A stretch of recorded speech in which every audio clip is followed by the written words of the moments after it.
오늘 하나님 말씀 사무엘상 16장 1절로 13절까지 6절로 13절까지 우리 교독하겠습니다. 그들이 오매 사무엘이 엘리압을 보고 마음에 이르기를 여호와의 기름 부으신 자가 과연 주님 앞에 있도다 하였더니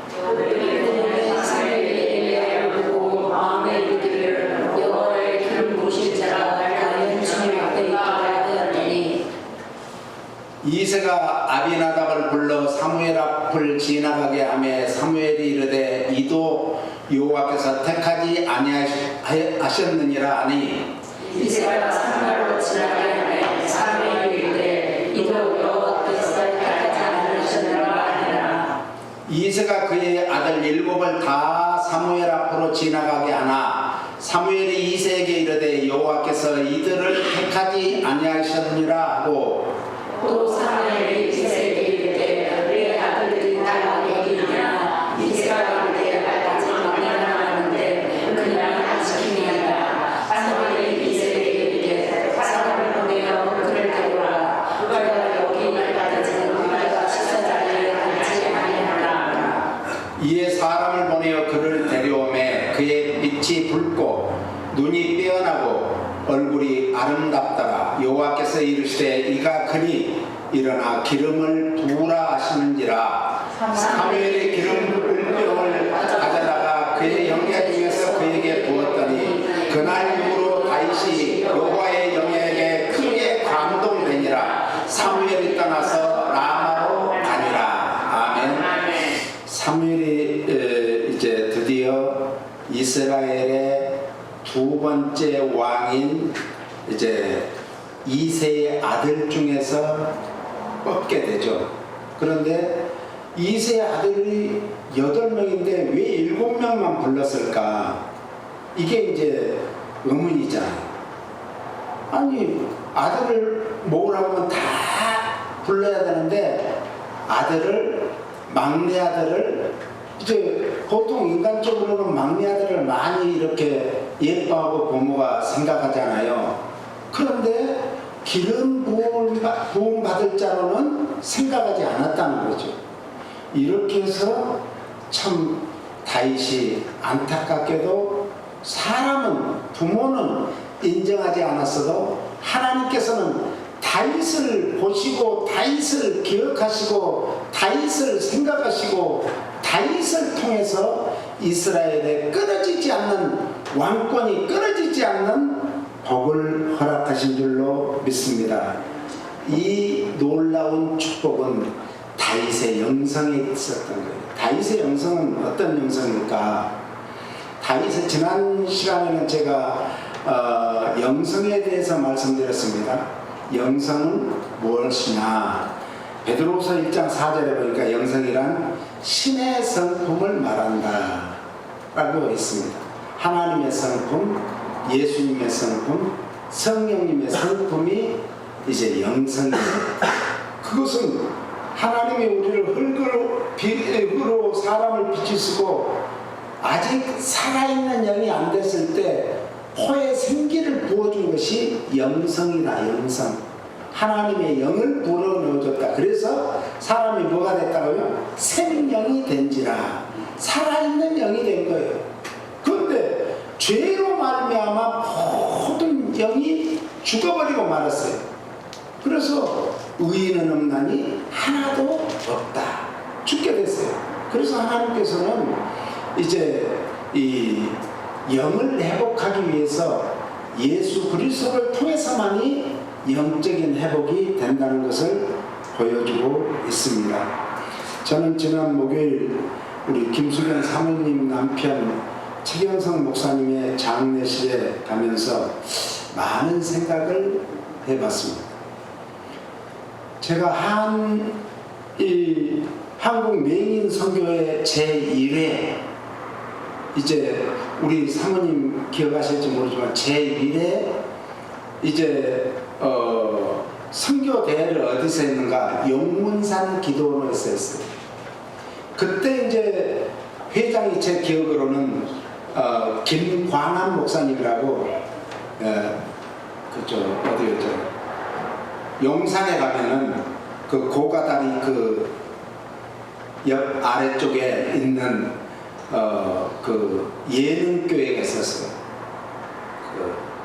그래서 거기에 담임 목사님인데 그분이 회장하실 때 제가 이제 신학교를 다니면서 이 그 복음 방송을 많이 들었잖아요.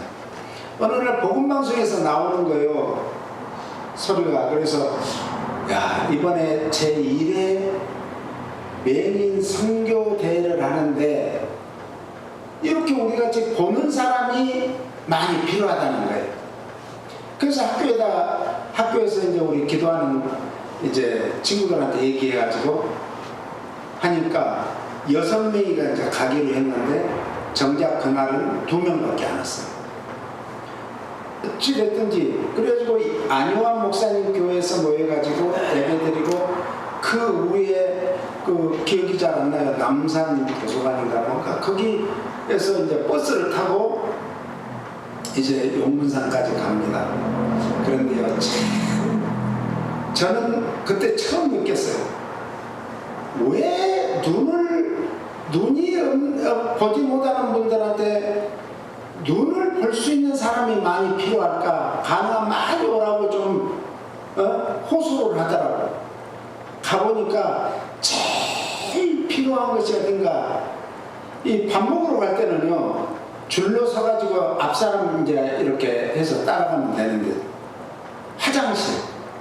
화장실은 한꺼번에 갈 수 없잖아요. 어떤 사람은 빨리 마려울 수도 있고 늦게, 거기에 많이 필요해요.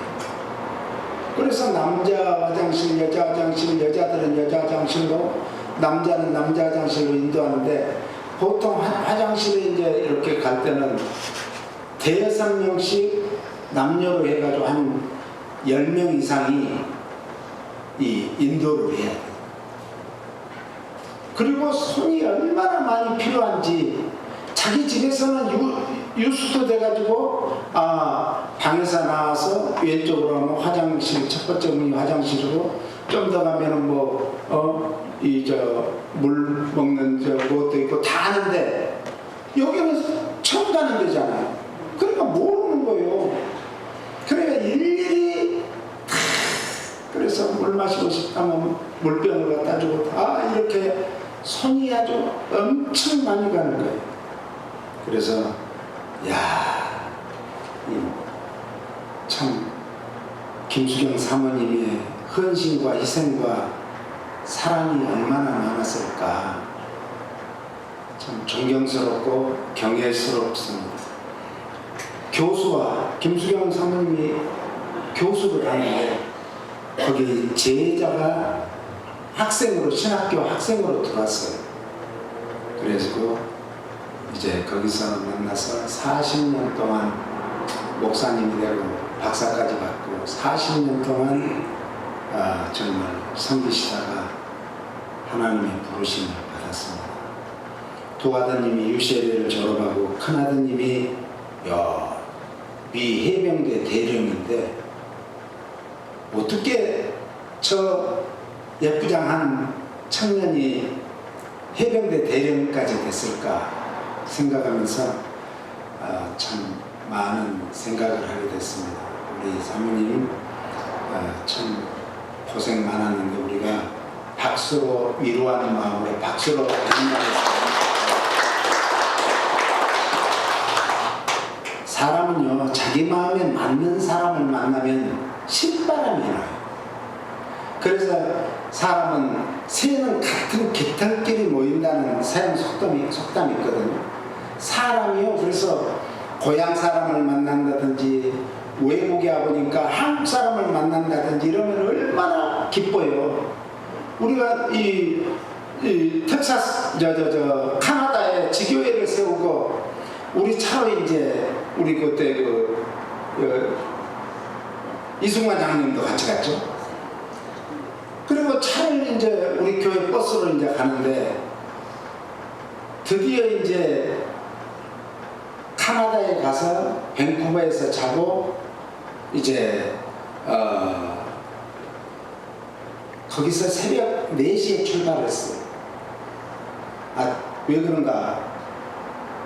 우리는 몰랐죠. 거기를 지나가려면 유네스코에서 지정한 산골짜기를 지나가야 되는데 그게 9시간을 지나가야 그 산골짜기가 끝나는 거예요. 그러니까 새벽부터 서둘러서 간 거예요. 그런데요, 그 중간쯤 가다 보니까 왼쪽에는 모텔이 있고 오른쪽에는 주유소가 있는데 우리가 이제 기름넣으러 주유소로 들어가서 커피도 한잔 마실 겸 갔는데 한국 아줌마가 있는 거예요. 깜짝 놀라더니 막 우리를 보더니 울어요. 그리고 막 무엇이든지 다 먹으래요. 다 공짜로. 먹고 싶은 거 다 공짜로 다 먹으래요. 그래서 왜 그러냐고 그랬더니 지난 1년 동안 한국 사람을 한 명도 못 봤대요. 한 명도. 그러니까 얼마나 참 아프리카에 선호가면 아프리카에서도 한국 사람을 만나면 그냥 거기는 또 표가 더 나잖아요. 시커먼 사람들 중에 우리는 백인들이에요. 가면 그 사람들한테 비하면 만나면 그냥 막 얼싸안고 처음 보는 사람인데 그렇게 즐거워합니다. 그런데요, 우리 예수 믿는 사람들은 어디 가든지 예수 믿는다고 그러면은 지난번에도 제가 이 바닷가에 가가지고 전도를 했어요. 예수 믿으세요. 그리고 전도를 했더니 깜짝 놀라면서 그러세요. 저는 권사고 우리 남편은 장로님입니다. 우리 여기 있는 동생은 이제 유셰레 교수인데 예수 믿습니다. 그 어머니도 권사님이래요. 그렇게 이제 왔어요. 그래서 얘기하다 보니까 이분들은 어디에서 왔냐면은 유셰레 교수 집에 왔는데 아리조나에 살아요. 아리조나. 그 아리조나 지금 얼마나 더워요. 그러니까 이제 바다도 구경할 겸 딸도 만날 겸 이렇게 해서 왔는데 제가 이제 전도하다 만나니까 이제 좋다고 이제 얘기하다 보니까 목사님이세요. 그래서 표가 나요. 그러니까 표가 나는데 그래서 맞습니다. 그랬더니 그래서 더 반갑고 기뻐지잖아요. 그런데요, 하나님도 하나님 마음에 맞는 딱 그런 사람을 찾으면 하나님이 막 기뻐서 어쩔 줄 모르는 거예요. 그래서 이세의 아들이 다윗이 내 마음에 뭐한 자다? 딱 맞는 사람이야. 내 마음에 딱 맞는 사람이야. 그러니까 내가 다윗만 보면은 내가 막 얼굴을 그에게 막 향하고 있어. 지금 이 시간 우리 하나님께서는 우리 풍산교회 모든 성도들의 얼굴을 지금 하나하나 이제 쳐다보시면서 야, 나는 얼마나 수고했느냐, 나는 얼마나 가슴 아픈 일도 많았느냐, 그럼에도 그 모든 과정을 내가 너와 함께 했노라. 할렐루야. 하나님은요, 내가 힘들 때라고 함께 안 하는 거 아니에요? 내가 정말 좀 잘못했고 정말 실수를 하고 하나님 앞에 죄를 범했다 해서 함께 안 해요? 하나님은 그럼에도 불구하고 우리를 사랑하시고 인도하시고 함께 하시고 도와주시고 은혜 베푸시고 축복하시는 하나님이심을 믿으시기 바랍니다. 그래서 다윗이 하나님의 마음에 합한 자가 됐기 때문에, 맞는 자가 됐기 때문에, 하나님 마음에 쏙 들었기 때문에 뭘 했다고요? 하나님께서 기름을 부어서 이스라엘의 2대 왕으로 세우게 됐는데, 다윗이 이제 2세의 몇 번째 아들이죠? 막내 8번째 아들이에요. 그런데 아버지도 인정 안 했던 다윗을 하나님은 왜 인정했을까? 왜 그랬을까요? 다윗은 오직 하나님, 오직 기도, 두 가지였어요. 다윗의 영성은 오직 하나님, 오직 기도했어요. 어떤 환경에 처해도, 아니 생각을 해보세요. 사울왕이 지금 자기를 죽이려고 군대를 이끌고 왔는데 자기가 굴 속에 있는데 덥고 힘드니까 굴 속에 시원한 대로 피신을 하고 꿀꿀 자는 거예요. 얼마든지 그걸 죽일 수 있는데 옆에서 죽일까요 해도 죽이지 마라. 하나님께서 다루시도록 해라. 그리고 그 바짓가랑만 이제 잘라가지고 베가지고 밖으로 나와서 저 건너편에 가서 소리를 지르는 게, 이것이 다윗의 위대한 형상입니다. 우리도요, 원수를 내가 갚으려고 하면 내가 먼저 죽을 수가 있어. 그런데 원수 갚는 것을 하나님 앞에 맡기고 자기는 하나님과 동행하는, 하나님과 함께하는, 하나님이 인도하시는 대로 따라가는 그런 삶을 살았더니 이제 아브라함의 14대 손이 누군가? 다윗이에요. 다윗이라는 뜻은 아마 올려봐서 같이 읽겠습니다. 다윗은 히브리어로 같이요, 다위드. 뜻은 뭐인가? 같이 읽겠습니까? 하나님의 사랑을 극진히 받은 자. 하나님의 사랑을 얼마나 많이 받았으면 극진히 받은 자가 됐겠어요. 우리 모두도 하나님의 사랑을 극진히 받은 자인 줄 믿으시고, 하나님을 생각하시고 하나님과 함께 하시고 하나님과 동행하는 복을 받으신 줄 믿으시기 바랍니다. 다윗은 이름의 뜻대로 일생을 하나님의 극진한 사랑 속에서 살다간 신앙의 진정한 인물이었습니다. 예레미야 23장 3절로 4절은 이렇게 말합니다. 내가 내 양떼에 남은 것을 그 몰려갔던 모든 지방에서 모아 다시 그 무리로 돌아오게 하리니 그들의 생육이 번성할 것이며 내가 그들을 기르는 목자들을 그들을 위에 세우리니 그들이 다시는 두려워하거나 놀라거나 잃어버리지 아니하리라. 여호와의 뭐라고요? 말씀이니라. 이거는 무슨 말씀인가? 포로된 유다 민족의 회복과 신약시대의 이방인들이 개종해서 정말 하나님께로 돌아올 것을 말씀하고 있습니다. 5절 6절은요, 여호와의 말씀이라 보라, 같이요, 여호와의 말씀이라 보라, 때가 이르리니 내가 다윗에게 한 의로운 가지를 일으킬 것이라. 그가 왕이 되어 지혜롭게 다스리며 세상에서 정의와 공의를 행할 것이며 그의 날에 유다는 구원을 받겠고 이스라엘은 평안히 살 것이며 그의 이름은 여호와 우리의 공의라 일컬음을 받으리라. 포로된 유대인들이 이제 적과 꿀이 흐르는 가나안 땅, 가나안 목지를 약속의 땅 받았지만 가나안 땅으로 인도할 목자, 정치적으로 종교적으로 지도자들과 신약시대의 참된 목자들을 대표하는 영원하신 목자 되신 예수 그리스도를 예표하고 있는 것입니다. 메시아죠, 메시아. 그러니까 오늘 우리가 정말 하나님 앞에 올곧게 쓰임받고자 몸부림치면서 하나님만 바라보고 나아가면 하나님은 따랐어요. 때가 이름에 거두게 된다. 반드시 하나님의 약속은 때가 이름에 거두게 되는 거예요. 그 때를 모르니까 우리가 몸부림쳐야 되는 거예요. 그래서 예레미야가 비유적으로 언급하고 있는 메시아는 여기에 보니까 가지라고 나와요. 가지는 다윗의 왕통을 따라 메시아가 출생할 것을 가리키는 것이 가지입니다. 실제로 예수 그리스도께서는 다윗의 가지, 다윗의 후손으로 말씀이 육신을 입고 이 땅에 오신 하나님인 줄 믿으시기를 바랍니다.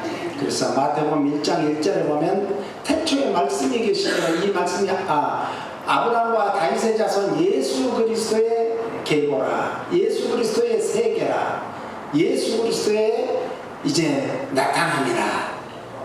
오늘 아브라함은 믿음의 조상, 다윗은 왕의 조상으로 누가 오셨다고요?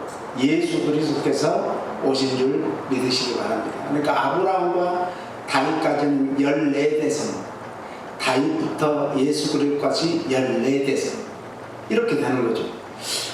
그래서 이제 예수님이 그리스도시요 창조주요 구세주임을 선포하는 것을 믿으시기 바랍니다. 우리는 누구를 믿는다고요? 예수님을 믿는 거예요. 예수님. 그래서 마태복음 1장 21절에 봅니다. 같이요. 아들을 낳으려는 이름을 예수라 하라. 이는 그가 자기 백성을 그들의 죄에서 구원할 자이심이라 하니라. 아멘. 예수님을 믿어야 구원받고 예수님을 믿어야 영생하는 거예요. 예수님을 믿어야 이 영혼이 회복되는 거예요. 그럼 영혼이 회복되는 것은 오직 첫째가 믿음이에요. 믿음. 그런데 그것을 다윗은 예수님이 오시기 전이니까 오직 하나님만을 바라보고 하나님과 동행하며 하나님 앞에 기도의 삶을 살았던 그런 영성, 위대한 영성의 정말 놀라운 사역자였습니다. 그래서 다윗이 가장 위대한 영성이 어디에서 나오는가? 고난에서. 우리도요, 어떤 정말 힘든 과정을 거칠 때 그 과정을 거치면서 여기에서 과연 내가 일어설 수 있을지, 이대로 무너질지, 그때 주님 붙들면요, 주님만 바라보면요, 주님은 빛으로 오셨잖아요. 온 우주 만물을 맨 처음 빛을 만드셨잖아요. 그래서 예수님이 빛으로 오셨어요. 제2의 창조도 빛으로 오셨어요. 그래서 우리는 빛 대신 주님만 바라보면 주님께서는 아주 처음부터 밝은 빛으로 안 비춰줘요. 옛날에 그 창호지로 이 문 했을 때 바늘기 정도만 뚝 떨어져도 그 빛이요, 밤에는 굉장히 밝아요. 저도 참 어려운 시절이 많았죠. 우리 이승환 장로님 같이 매일 철회하면서 울면서 해야 뜨지 말아라. 기도했던 때가 그제갔습니다. 그때 저는 주님여 이 손을 꼭 잡고 가소서. 약하고 피곤한 이 몸을 폭풍의 흑암 속 햇지사비처럼 손잡고 날 인도하소서. 얼마나 울면서 기도하고 주님만 바라봤더니 주님께서는 그 모든 환난을 은혜와 축복으로 갚아주신 줄로 믿습니다.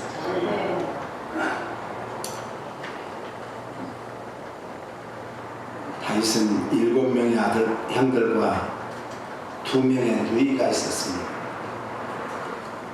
그리고 다윗에게는 이제 미갈, 아히노암, 아비가일, 밧세바 등 많은 아내와 첩을 두었습니다. 그래서 자녀들이 아들이 19명과 1명의 딸과 그의 많은 첩에 썩도난 자녀들이 또 있었어요. 특별히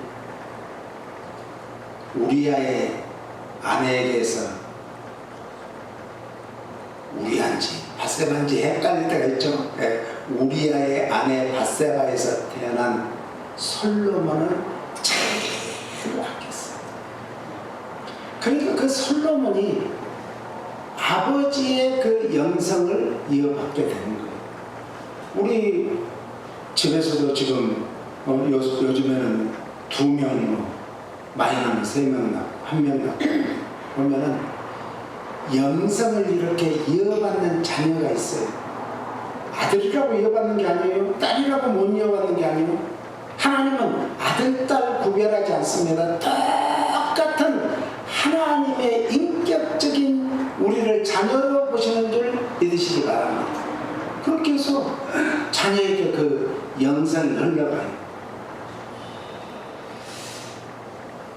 원래는 다윗은 목동이었습니다. 그런데 아버지가 별로 인정하지 않는 목동. 어떤 목동이었어요? 병든 양들만, 그 많은 양떼를 거느리는 그런 양이 아니고 병든 양들만 10마리 정도 이렇게 지키도록 하는. 그런데 다윗은요, 많은 양떼를 거느렸다면 힘들었을 거예요.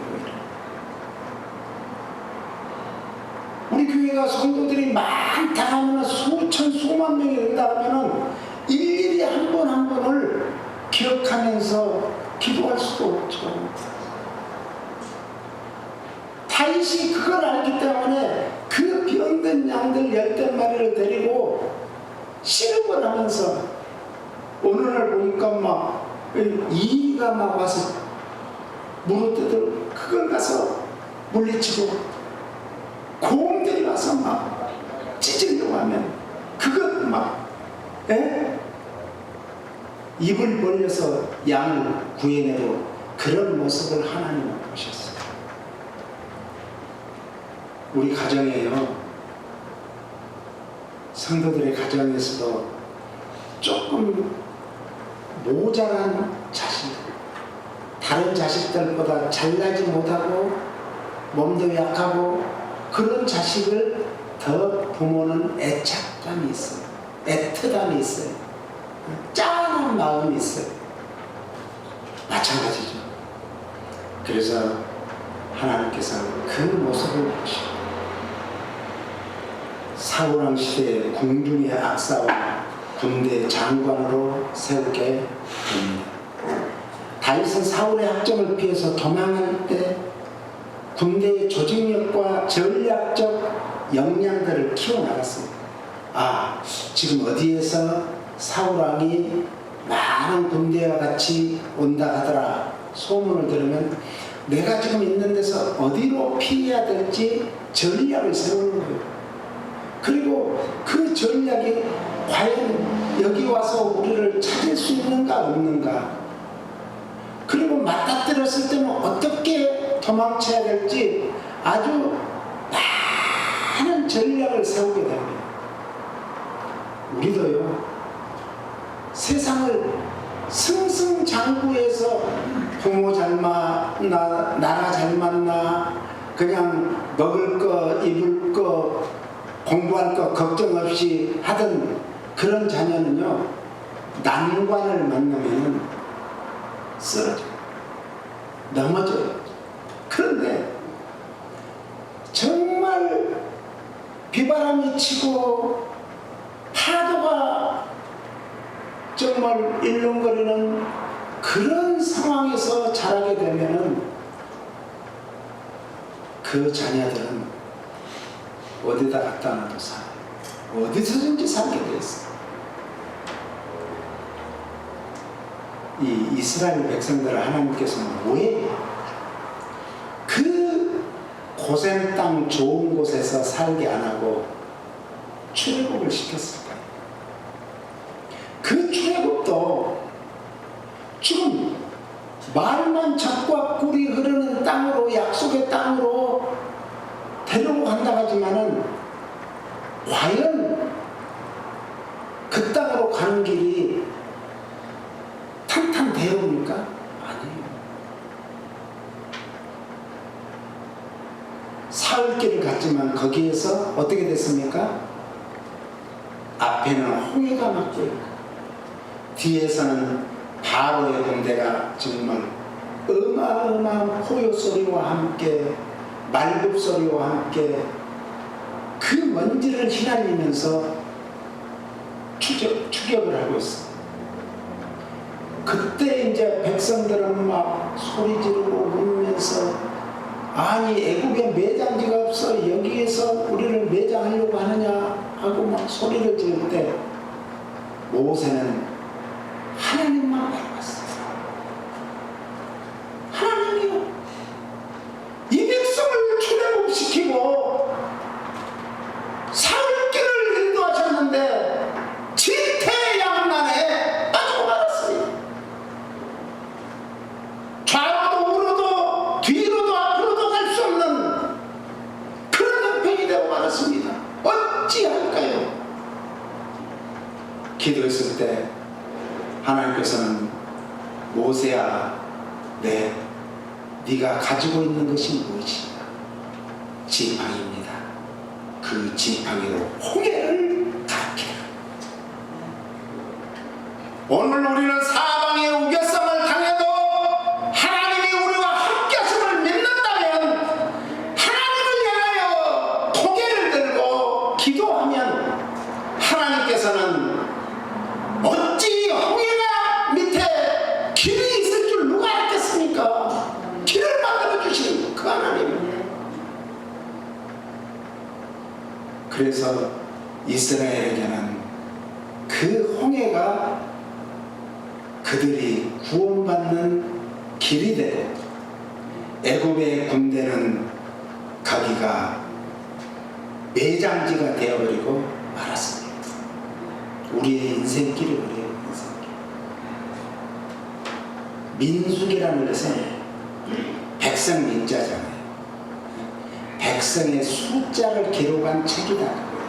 그런데 원래 민수기의 히브리어의 그 원어는 광야에서, 이스라엘 백성들이 광야를 건너 이제 가서 사는데 농사를 지었습니까? 어디 자기네들이 땅을 파서 물을 길러냈습니까? 한 게 없었어. 오직 말씀대로 모세만 따라서, 모세가 지시하는 대로 낮에는 구름 기둥이 좀 있으면 거기서 머무는 거예요. 시원하게 머무는 거예요.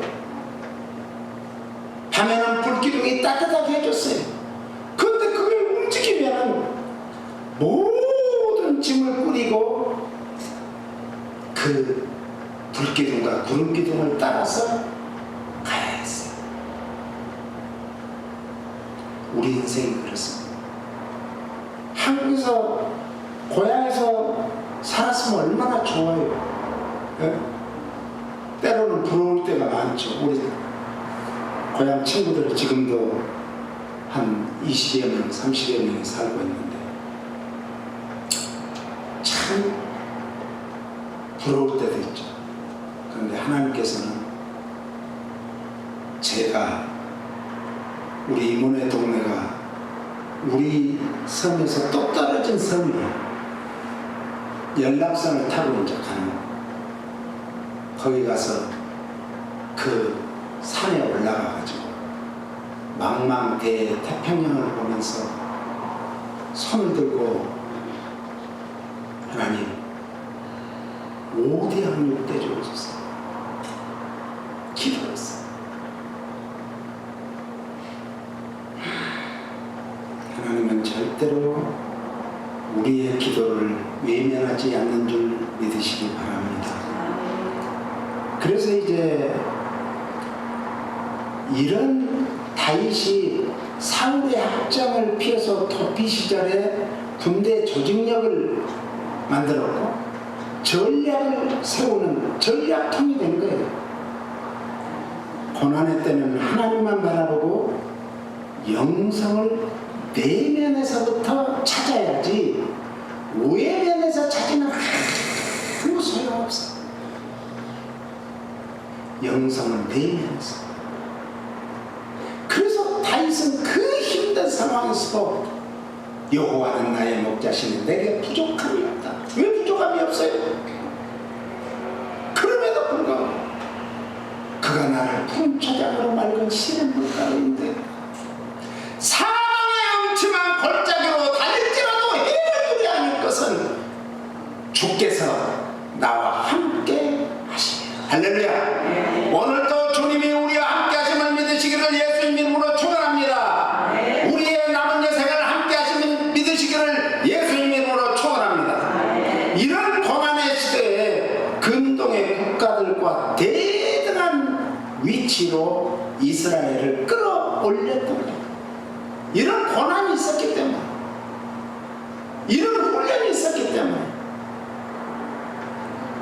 이런 지도력과 영성이 있었기 때문에 근동의 그 어마어마한 나라들과 어깨를 나란히 하게 되었습니다.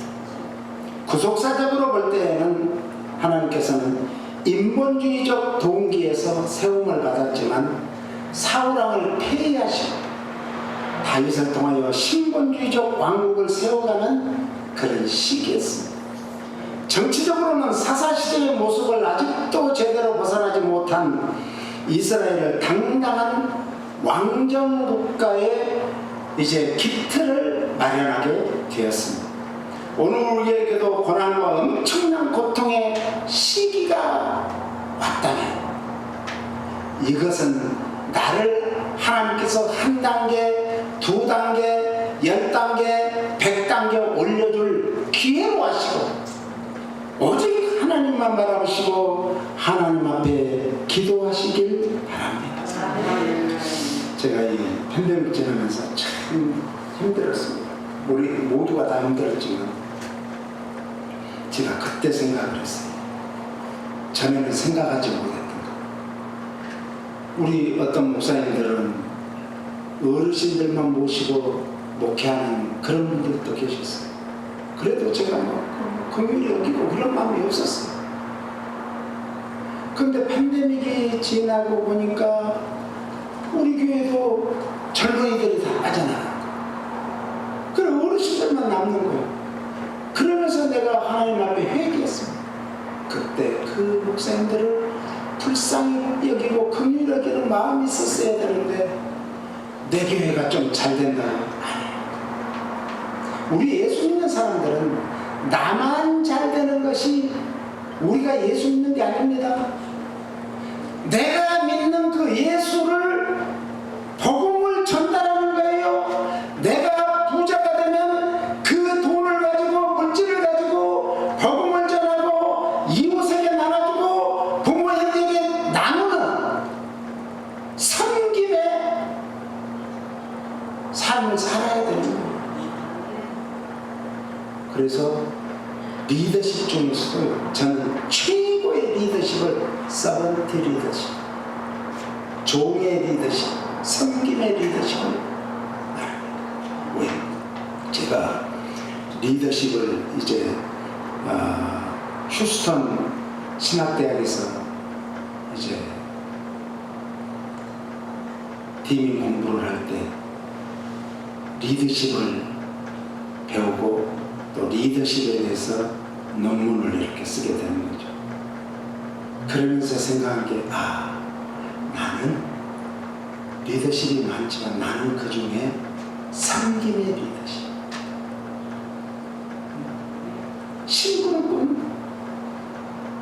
심부름꾼은 내 것 가지고 심부름하는 게 아니잖아요. 하나님의 것을 가지고 하나님이 주신 것만큼 섬기는 거예요. 심부름하는 거예요. 그래서 예수님이 달란트 비유를 하셨잖아요. 청지기. 1달란트나 2달란트나 5달란트나 주님이 주실 때는 똑같아.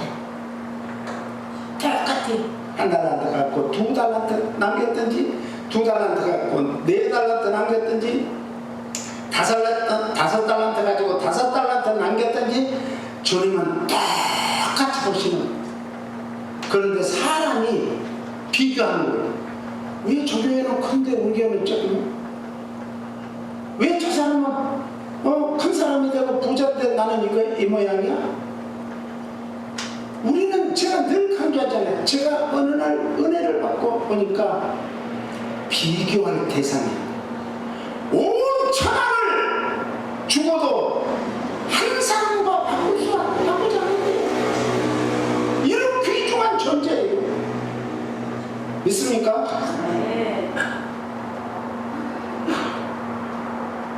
그렇다면 새로운 일을 행하시기 위해 하나님의 크신 계획이 있음을 믿으시고 육적인 가치관에서 육적인 방향에서 육적인 눈으로 바라보는 것에서 완전히 터닝 포인트를 해야 돼요. 이게 영성의 회복입니다. 그래서 영적인 가치관으로 영적인 방향으로 영적인 방향에서 터닝 포인트를 하면은 그때부터는 하나님께서는 오늘 다윗을 이스라엘의 대가 끊어지지 않는 왕권을 주신 같이 우리 성도님들의 가정에 그런 놀라운 복을 주실 줄로 믿습니다. 그러므로 내가 영적인 훈련으로 하나님이 보시기에 합당한 자가 되기 위해서 끊임없이 연단을 받아야 돼요. 훈련을 해야 돼요. 연습을 해야 돼요. 우리는 그것이 하나님이 우리에게 주시는 메시지인 것입니다. 오늘 우리가 이 주일을 맞아서 어떤 메시지를 원하십니까? 나는 이 한 주간을 어떻게 살아가기를 원하십니까?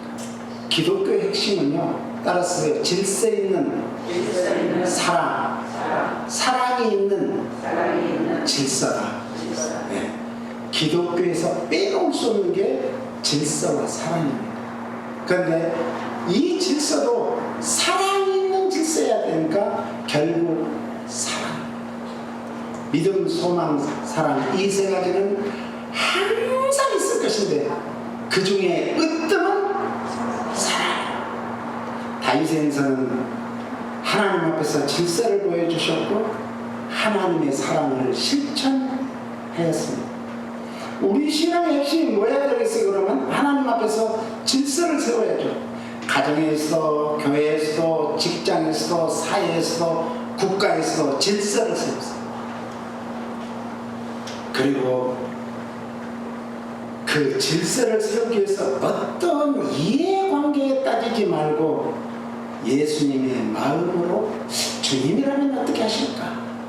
이때 주님이라면 어떻게 하실까?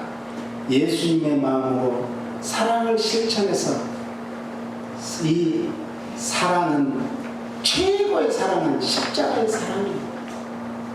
그래서 사랑의 완성이 어디에서 이루어졌어요? 십자가에서 이루어진 거예요. 그래서 이 십자가를 전달하는 남은 여생을 사시기를 예수님으로 축원합니다. 그렇습니다. 오늘 우리는 십자가의 전달자로서 부족함이 없는 삶을 살도록 인도해 주시고 은혜 베풀어 주시고 축복해 주시옵소서.